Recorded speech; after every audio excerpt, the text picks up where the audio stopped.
Hi everyone, I'm Joanna Penn from thecreativepenn.com and today I'm here with Yaro Starak. Hi Yaro. Hi, Joanna. Just a little introduction. Yaro is a blogger, podcaster, speaker, and entrepreneur at entrepreneurs-journey.com.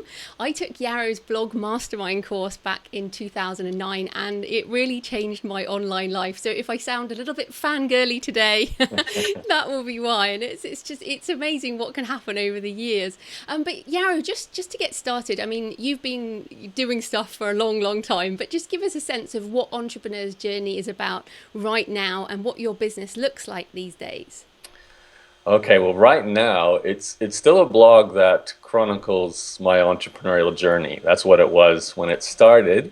It sort of skews way more to blogging and information products, selling, sort of teaching. So whatever you're a knowledge expert at, taking that knowledge and packaging it up, and basically using a blog, an email list, and selling any kind of digital product, whether it's ebooks, online courses, membership sites, and so on. But over the years, I've talked about everything because I've been, at one point I was buying and selling websites as a strategy. Another, right at the start, I was running an editing company, and I used to have a card game website. So a lot of the early day content was writing about those initial experiences. Then I went into sort of personal development. It's the great thing about blogging. You really can go anywhere with it and your audience will come with you, assuming it's interesting. So it's a lot of fun. Yeah, and on that, it's always been your personal brand, hasn't it? You've never, you did try guest blogging for a bit, I remember, and then you stopped because it's you that people come for, right? It's still not a magazine site.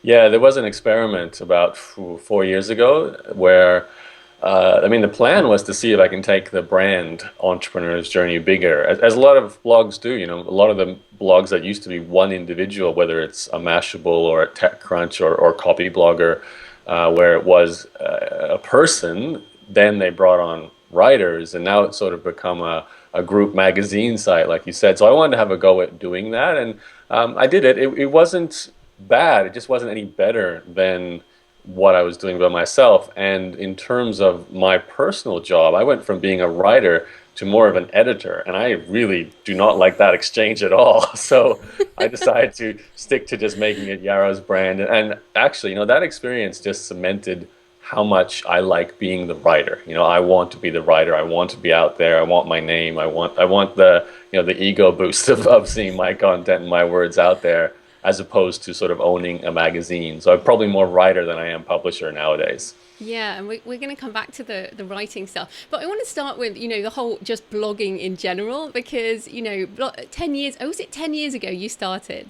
That's right. I know, isn't that crazy? And you look so young.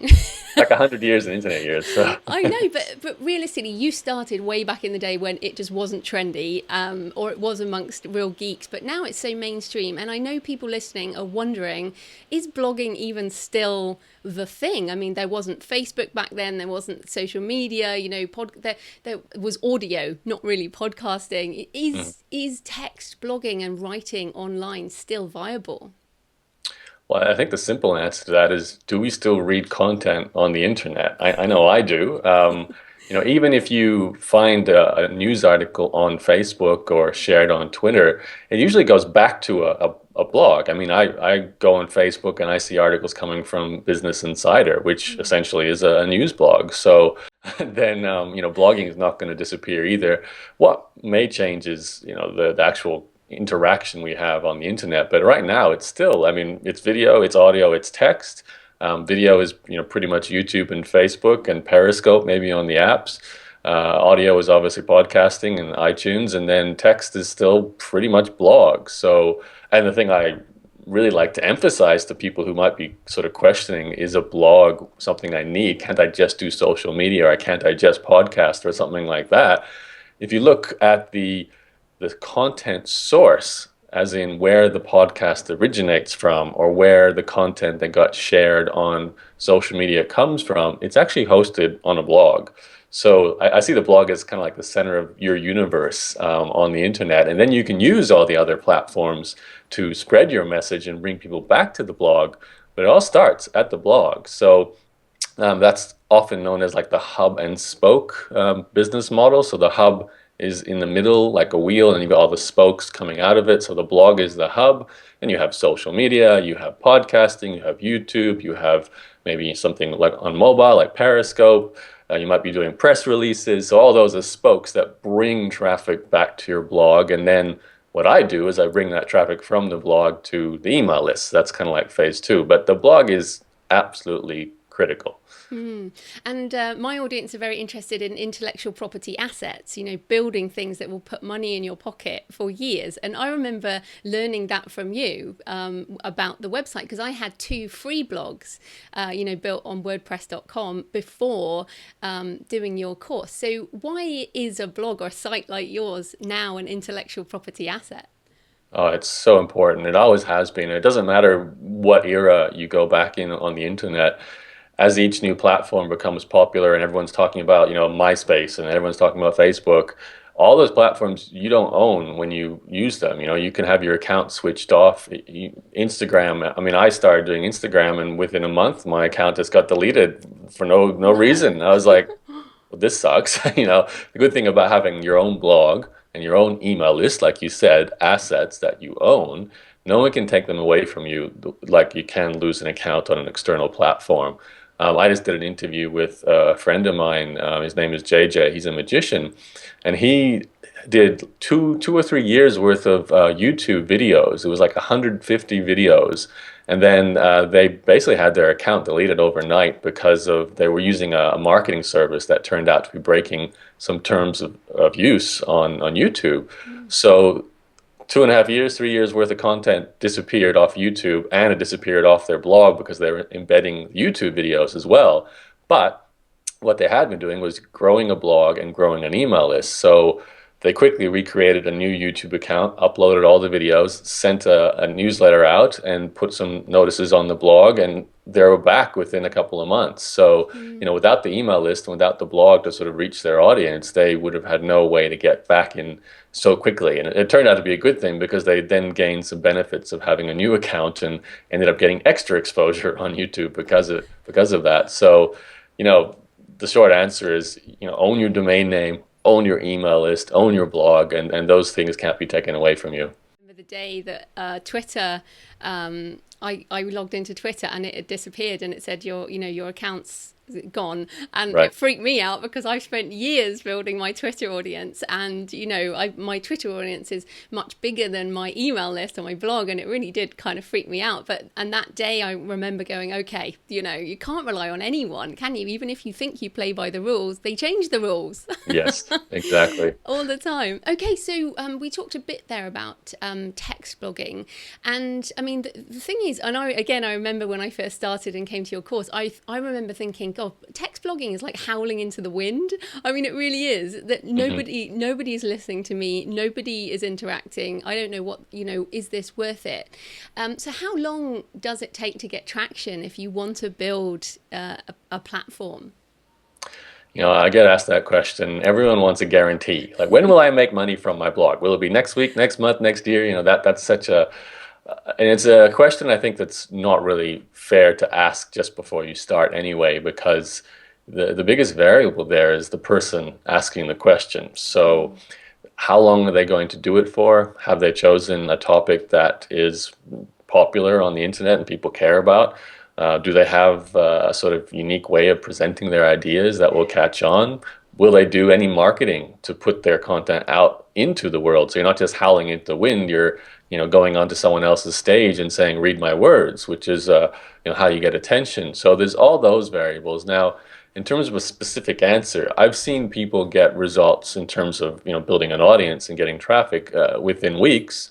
And then I've heard the stories, and I'm certainly an example of it. It'll take a year or two to make an income from it, certainly a full-time income. So the key, as I think with any business, is to not see the end goal as the sole determining factor of your success, because you're going to be working towards that end goal for a long time.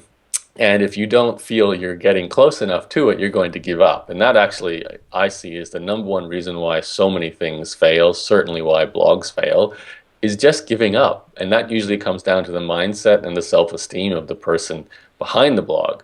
So I'm a big fan of sort of celebrating the little success steps that you take along the way. Buying a domain name, setting up your blog in the first place, creating each of your social media channels, publishing your first article, getting your first subscriber to a newsletter, and then ultimately the biggest win, making a first sale of whatever it is you sell. And that's the sort of the chronology you should go through, celebrating each of those points along the way and using that as a motivation boost so you keep your self-esteem high. You're excited about the process, not just about the end game. And that's something you have to learn the hard way. Like I certainly went through it in my early days with my businesses before I was blogging. I wanted to make money sooner rather than later. I was looking at all the examples of people making a ton of money around me that I wasn't even close to. It's very easy to kind of get sort of negatively kind of well, I found it negative. Some people get inspired by other people's results. I almost get sort of, oh, I wish I could do that instead of my reaction. So, um, you got to look for things and figure out what actually keeps you motivated. In my case, I compare myself to myself, and I think that's really important that everyone do something like that. That's really the only barometer you should use. So, celebrate the little wins and keep moving forward.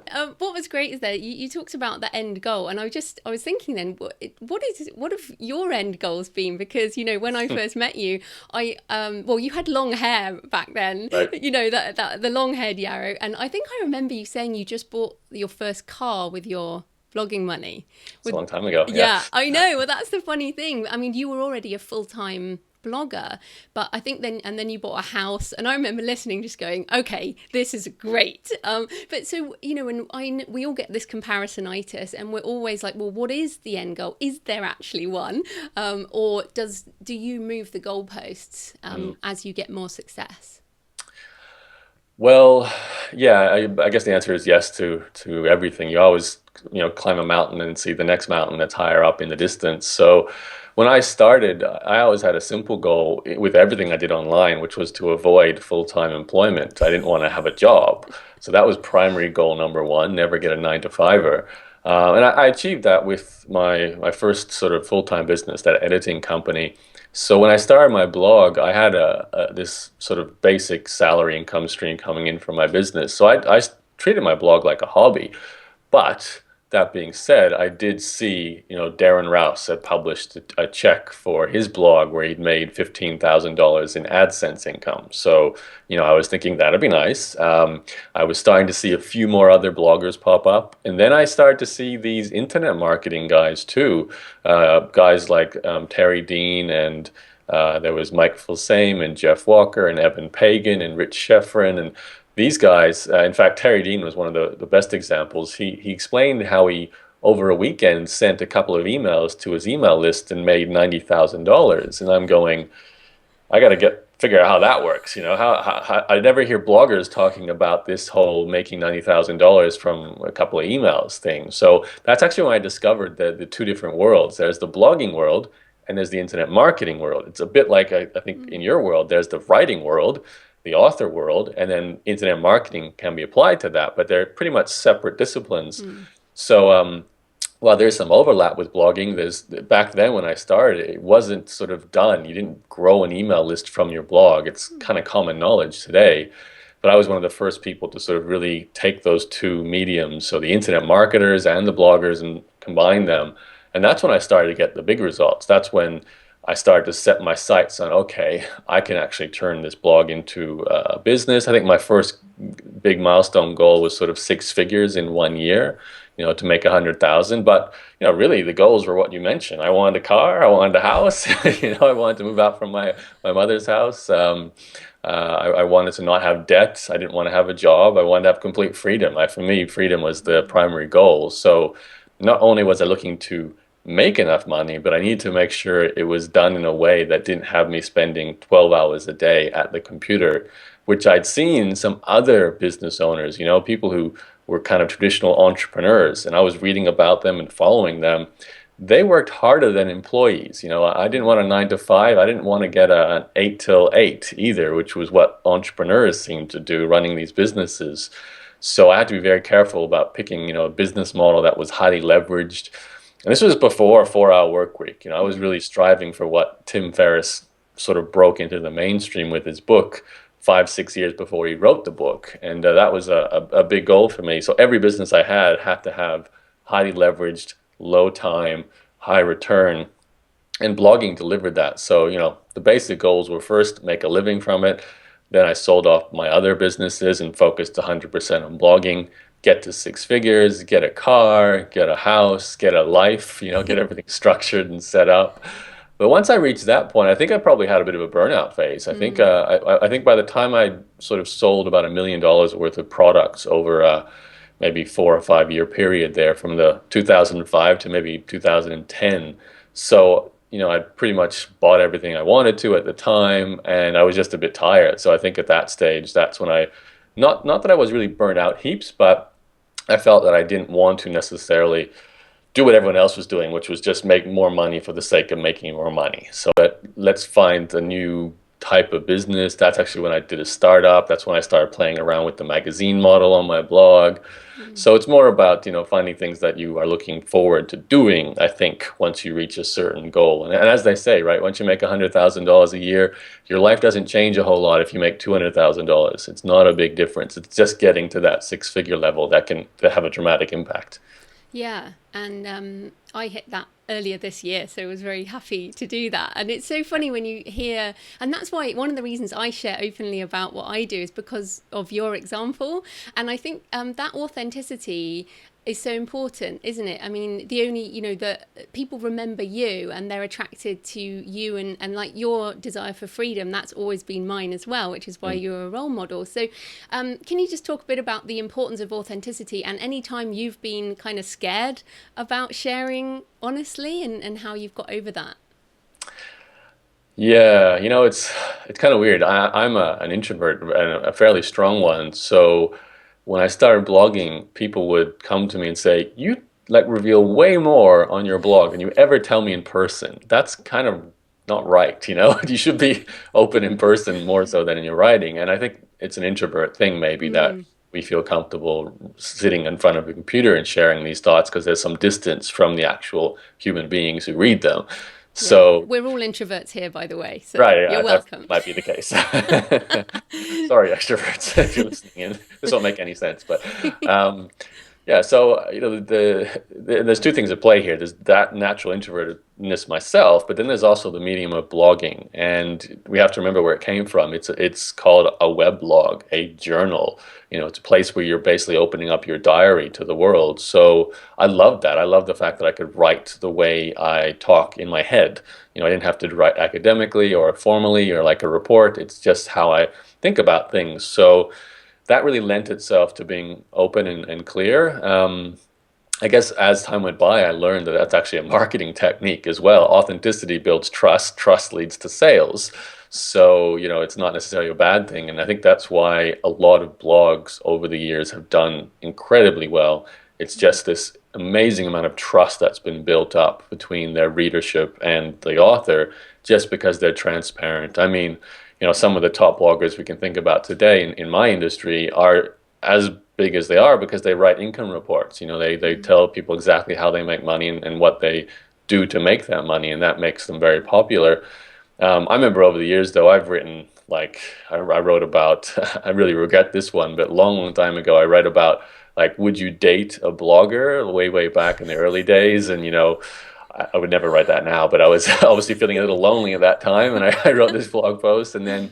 My mother passed away, and I wrote Mm. about that on my blog, and that's not a business subject at all, but it was very important to me. Um, and it's therapy. That's the other thing too. Like writing about what you're going through and then what you're learning and experiencing as a result, and then opening up on that. Actually, it does help you sort of come to terms with things, process it, and as a result, creates this connection with your audience. I don't know if you might remember her. There was a woman named Caroline Middlebrook. She was sort of popular probably back when you and I first connected. She was just getting started with her blog, and it was another sort of make money online blog, and it was good, but she had this event where her traffic just spiked, and it was because she revealed that she was a lesbian, and she had been cheated on by her girlfriend had hooked up with her male friend or something like that. It was very sort of soap opera dramatic. style. And I remember going and reading it, going, "This is so off topic for her blog." Mm. But she got way more comments and interaction. And I'm not saying you should air your dirty laundry necessarily on your blog as a traffic technique, but there is something about being that open with your life if you're comfortable doing that. So, everyone's got their own barometer of, and I think it's important to do that. Yeah, and well, I remember when your mum died, and I think you spoke about it on your audio, with what we now call a podcast. You had Right. your audio going up, and I remember thinking, if somebody's sick in my family, I want to be able to spend whatever time. I think you said I can spend whatever time I want at the hospital, because you didn't have to ask permission from a job Right. to go. And I remember thinking that's got to be one of the definitions of living a free life, is to go and do that for people that you love. And that made a real difference. So sharing that was super important, I think, and for a lot of your listeners. But you presumably you do have a line. Do you have a line that you Yeah, I have a line. that Not going to you put any that you topless photos on my blog, let's put it that way, no nudity? I don't have any nudity on mine. It's all Oh, right. good. Okay. I mean, it's a thing to do nowadays in the land of selfies and Instagram, That's a good So, point. But also, I mean, actually, interestingly, let's talk about video, because I also remember when you started doing the videos, and as introverts, the video is difficult because and also being a writer, we like crafting our words rather than speaking them, right? And so what is the place of multimedia in how you share, and how do you get the energy, I guess, to do that kind of thing? well, video is definitely the third tool I use in terms of popularity. Writing's my one, podcasting's my two, video's three. So I don't do as much video. And you're quite right. It's purely because it's not a natural fit. I don't, it takes energy. I do like it because there's more, I guess, celebrity style status from doing video. Like at the end of the day, that's how you become really famous, is get yourself on TV, right? And that's what we do today with YouTube. So there's an element of my ego just loves being on the camera in that regard. But I think, I don't mind talking. I like sharing content through video, and I think people who are not writers should gravitate to video. It's such a better channel for people like that. And I've got a number of students who, they shun writing and go the video panel or go the podcasting route.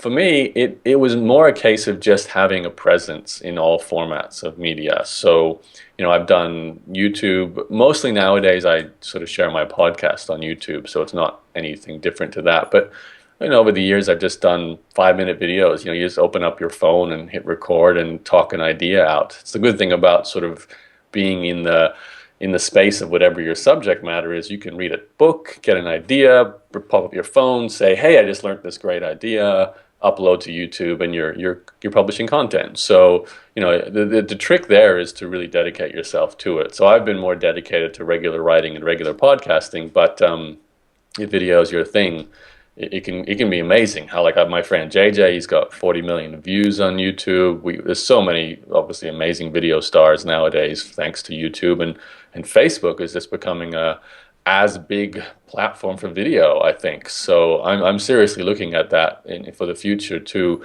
Maybe not to necessarily make it my main platform, but I think it's so important to use the medium that people expect. So people are kind of starting to expect to see video on Facebook, even if it's like what you and I are doing now. Just get yourself in front of the camera and talk. And you could say simple things like, "Hey, I've just written an article on this subject, go read it." So it still allows you to be a writer, but you get to make a first connection through the video and bring people to the content that you've written. It is important because it's nothing more personal than what we're doing now. It's amazing, even though we're you and I just sitting in our rooms talking to each other, and there'll be people watching this just because they want to see our facial expressions and all those sorts of things, and that's a bit weird, but that's the way it is. So. Yeah, it's funny that, and I have people who email me and say they log on to look at the video just to see what the other person looks like, Right. and then they go back to the audio. So it's just a human thing, isn't it? We just want that. We just have to connect. And I know know many authors, particularly older authors and particularly women, get really worried about showing their face, and many authors, of course, write under pseudonyms, so it can be quite difficult. Mm. But again, I just credit you with everything. But just putting yourself out there and just being honest. That's all you can do, isn't it? And there's so many different people on the internet. You'll find your niche somehow. Yeah, and it's a self-esteem thing we have to all go through. Is I'm not pretty enough for the internet, or I'm too old for it, or I'm not a good speaker or talker. I avoided doing any kind of oral presentation throughout my high school and university days. So that moment when I first started doing a podcast, and then I first did a YouTube video, it's pretty terrifying. But then you sort of realize it's actually just you sitting in a room talking, so there's no one. You actually feel a bit weird too, but it's less weird than talking in front of a big crowd of people. So, it's practice. Like that to me is the best answer to this sort of question. If you have any fear regarding all these mediums, don't judge yourself on your first effort. It is something you practice. Like think about the first time you rode a bike, or didn't ride when you fell off a bike. You're not going to basically make a decision on that first time you do it. You just practice, get better, and then you'll see where it takes you. That's the important thing. Yeah, and back on writing then, because you must have written on your blog 50 books. Not about 50. I'm sure there's maybe 4 or 5 in there. But in the age of short Kindle ebooks. Actually, yeah, and short Kindles is probably you've 30 written, or 40. Do you know how many words you've written? I couldn't tell you. I mean, some of my posts have been in the sort of 5 to 10,000 word length. Not on average. On average, they're 2 to 3,000, but 10 years, and certainly in the first sort of 4 or 5 years, I was pretty close to daily and certainly weekly or bi-weekly. So not to mention, you've got the free reports you write, there's all the courses you create. I mean, Blog Mastermind, the first version, the course that you went through, that was all written. I think I remember doing the math on that it was about 2 to 3,000 word, no, maybe like 4 to 5,000 words per lesson. And there was 6 months worth of weekly lessons in that. So, it was a lot of, I had to really hustle to write all the content for the course at the same time writing a blog, at the same time writing a newsletter. We shouldn't forget, I mean, how many emails do we write today if we're running our own email list? I think I do probably half as much of my writing on email now as I do on my blog. So there's probably a number of books in that content too. So it's huge. But it's what you do. It's fun, right? Yeah, and what else would we be doing? But in terms of that, what is your opinion on the book publishing market and your place in it now and in the future potentially? Well, I'm still on the fence of I dream one day of being the published author and having the mainstream success. When I first read Paulo Coelho's writing as in my 21, 20 years old, I was like, this would be the kind of book I'd love to have out there. And I think that's probably why I haven't dived in too much proper publishing, because I don't really want to sort of be known as a blog writer in traditional publishing sense. I do actually have a book planned probably for the year after next that will be the one blog book, because it's just a massive credibility tool. I think there's still nothing better than saying published author, right? So you can't go by that, and I want to get that out there. I want to get it on shelves. I can't wait to see that in a bookshop one day. After that, though, I mean, I actually would be a bit like you, maybe not do the crazy crime murder stories as you do. I don't think I have that in me. Oh, you never know. Yeah, you never know. I mean, you were surprised to hear that you have that in you. So, I certainly wouldn't mind though diving into some other subject matter, and I'm actually blown away by Amazon and the ease it is now. Like I interviewed a guy named Jordan Gray, who's a relationships expert, and he started by basically leaving Vancouver, Canada, with only 3 months worth of savings, pushing himself into Thailand, where it's a bit cheaper to live, no credibility, no presence around that subject, and sits there over 3 months and writes like 2 Kindle books, 2 blog posts a day to his blog, and starts getting private coaching clients. And I was like, looking at his books, and you're right, Kindle books are 30 pages, which is basically the kind of free reports that I write. So I could see myself, and I've kind of always had this as my my older plan when I kind of, I guess, I don't know, I'm not sure when it's going to be. It used to be 35, but that's when I thought. Now I'm 36, so it's probably more like 40 now. But at some point, sitting on, in coffee shops and writing books as opposed to blog posts, but on purely subjects that, not just to get leads, not just to Mm. build a business, but to see what kind of books come out and what gets traction, and I guess be a writer, proper writer. Maybe I'm not being fair to my fellow bloggers, but it's a different medium, and my blogging has been so entrenched in my business that I don't know necessarily what writing for the sake of writing is like anymore. When I Mm. started, I was there. I had that place where I could just go, I'm not sure if this is my business, so I'm going to write about whatever I like. Now it's flipped completely. Every Mm. piece of writing is strategic. Every piece of writing has a business goal in mind. So it's very different to that sort of free-flowing, certainly fiction style writing. So I'd like to dive into that a bit myself. Yeah, well, that'd be great. And it's so funny because I don't know if you've heard, do you listen to Tim Ferriss's show? A little bit, yeah. Yeah, sometimes because he talks about writing fiction, and I think he's got a similar thing to you. It's like, oh, but when you've got a reputation for a certain thing, it becomes very difficult to be somebody else, which is why I have two names. I have two Mm, brands, two websites, and my fiction self is quite different. But you have a very, a recognizable name. So, yeah. do you Well, think what do you? I do, Joanna? Do I go out there and be Yaro the fiction author too, or Well, this is, it would be difficult. Like, I would personally say probably not. Like, unless you wrote techno thrillers or, your audience just wouldn't necessarily cross over. As I found, only about 5% of, non-fiction move into fiction in, whatever it is. I think it's quite interesting. Or if you wrote fantasy, because you come from the original, was it Magic the Gathering? yeah, yeah. I'm not planning on writing about dragons, but yes, I can see where you're Yeah, going. you know what I mean? There's quite a lot of techie guys into that type of thing. So I think that Yeah. branding thing is so interesting. But on that international thing, because of course you do have an odd name, and you're Canadian Australian, right? It's just Right.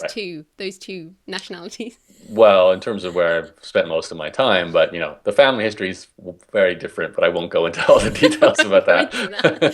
that. But what again is interesting about you is you're not based in America, and you're not in the UK. So the Canadian Australian things. What do you see happening outside of the US? So I really try and focus on this international sense, because in Britain we barely have like a blogging ecosystem.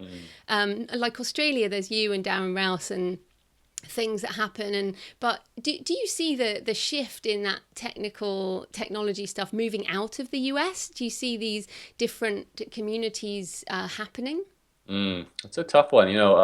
Having just landed in Canada now in Toronto, there's no blogging community here. There's not even an internet marketing community of much significance. So having come from Australia, where Darren fosters a fairly massive blogging community, to be fair, it's a predominantly female community. It's sort of mummy bloggers and sort of well, what else is there? Mummy and bit of. I went to Darren's event, like 500 women. It was literally, I think it was 500, maybe it's 95% women. So, if you're a guy, you kind of stand out. It's an unusual experience so at a conference to be completely Yeah, it flipped is. like that. And that's great though, because Darren really has fostered a amazing community, and it's Australia wide. It's very integrated. There's a lot of events, and without Darren, that wouldn't exist. So I think a lot of it comes down to a figurehead really taking on responsibility. I mean, he runs that event every year, makes it bigger every year. He obviously loves it too. Blogging is his thing as well. So when I came to Canada, I looked for those icons, those figureheads, just to see what's going on. There's actually in Vancouver, there's a bit of an internet marketing scene. There's a couple of meetups that are big, and there's a few people like John Chow came from Vancouver. There's a few other people there. Toronto's more of a tech scene. I think this is the sort of division. You've got traditional tech startup, and you've got more internet marketing, social media, blogging crowd, and they're two different crowds. So I think at the end of the day, it really comes down to one or two or three people putting on events consistently. You have to run an event every month or every week, or making sure that something's going out there, because a lot of events will start and then sort of fizzle, and that's it. There's no traction behind it.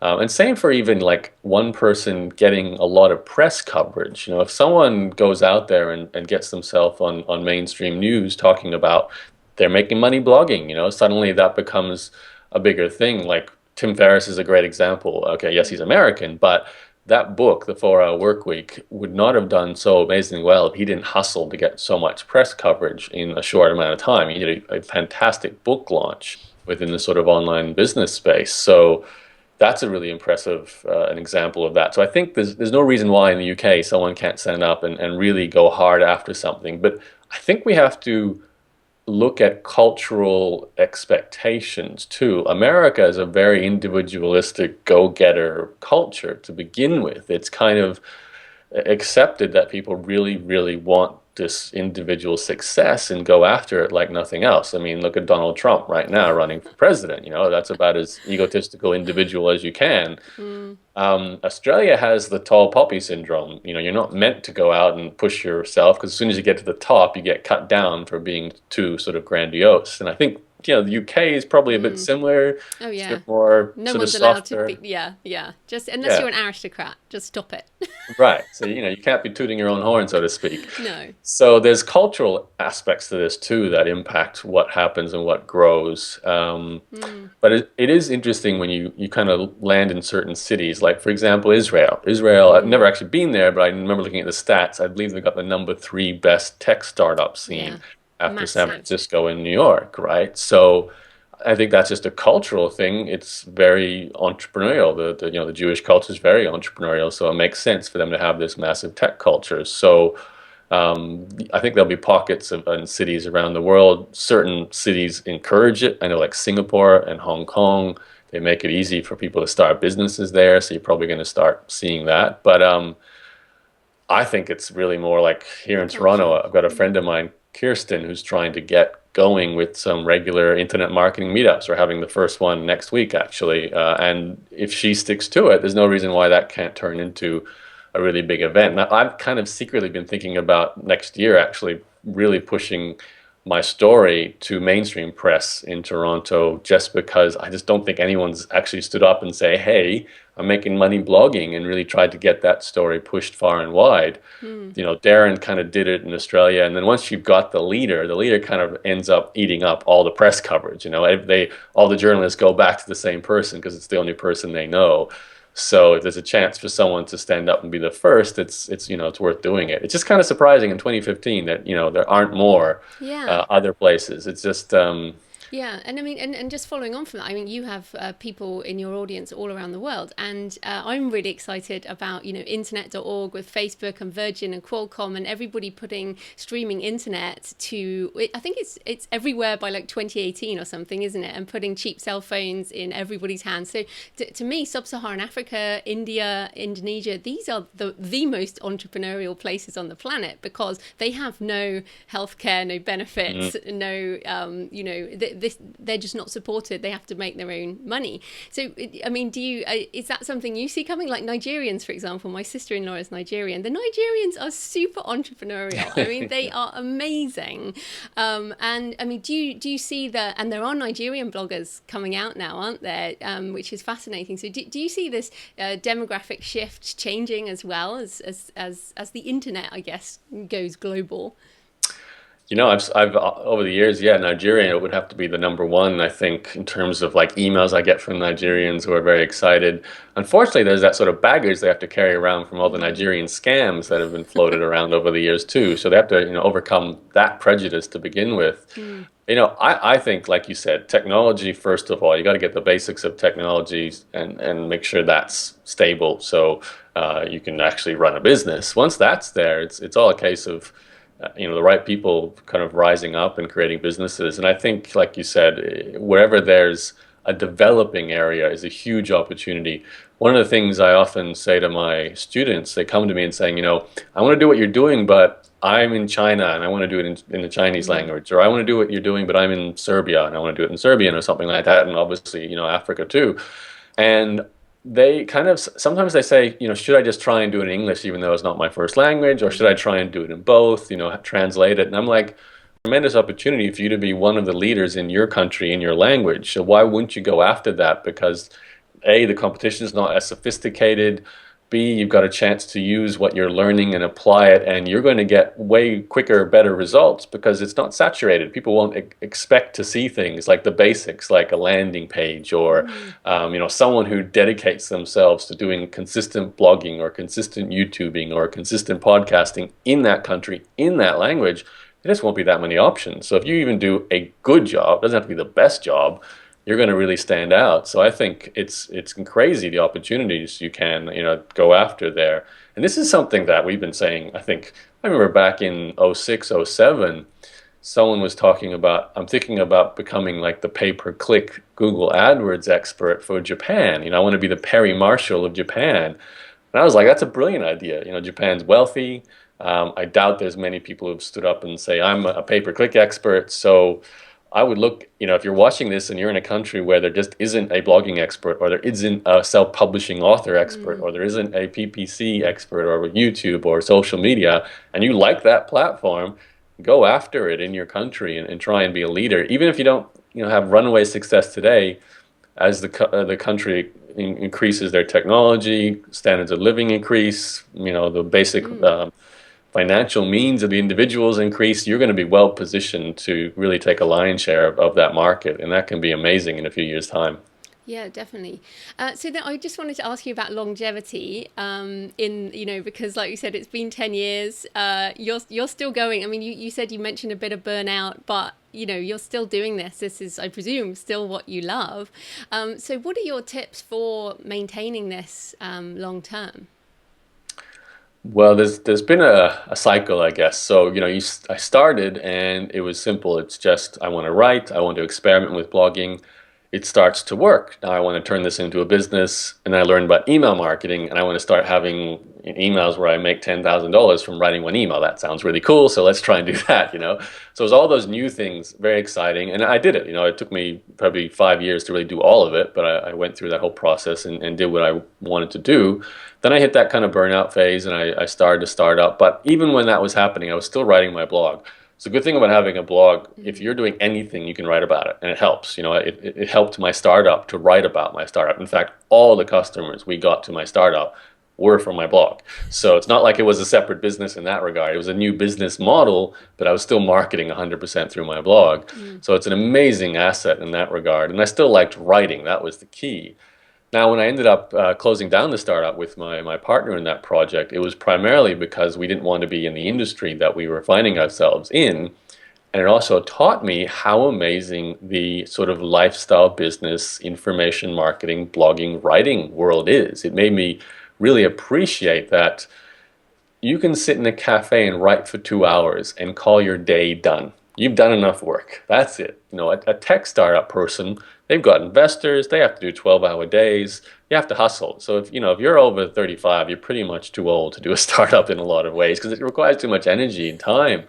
Not that that can't be done, but it does require an incredible amount of dedication. It's worse than the 9 to 5 that I was trying to Mm. avoid right at the beginning. So I got re-energized as a result of that because I went, you know what? This is the best business model for my personality. Mm. Introvert, writer, coffee shop. I want to live on my laptop, travel when I want to, have that freedom. So that really re-energized me. I always liked writing. It made me want to write more. What happened though, that was probably around 3 years ago now. I actually created a vision. I think this is really key to answer your question about longevity. If you see something you're trying to achieve and the steps to get there, visions can be a bit fuzzy when you're starting because you just don't have much established yet and you're not exactly sure what's going to work. But as things start to work, the vision starts to crystallize. So back 2012 for me, I was actually starting almost from scratch. I had my blog and I had my email list, but I closed down all my programs. So being in that had been closed for 2 years. My other training courses were closed and they were just dated. I didn't want to sell them anymore because it wasn't fair to do so.